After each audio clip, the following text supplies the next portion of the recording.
The United States has a disastrous history of military intervention and regime change around the world, which has brought suffering to millions of people. It's bankrupted our country, dishonored our troops, and it's undermined our national security.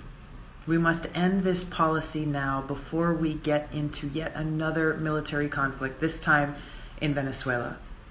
Now, President Trump and his administration have already instituted heavy sanctions on Venezuela. They've doubled down on their position that all options are on the table.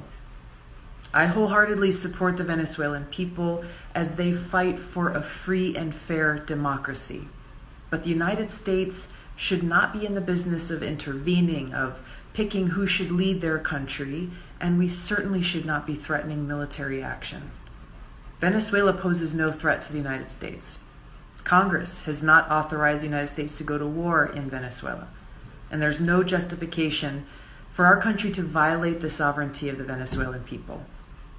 Now, the reality is that threats of U.S. military action and regime change in Venezuela is undermining ongoing efforts to convince North Korea to give up their nuclear weapons program, which exists because Kim Jong-un sees it as the only deterrent against U.S.-led regime change. Now, President Trump is promising North Korea we will not wage regime change war against them, but at the same time is simultaneously threatening regime change in Venezuela.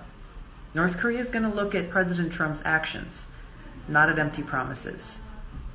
The United States needs to stay out of Venezuela and let the Venezuelan people determine their own future.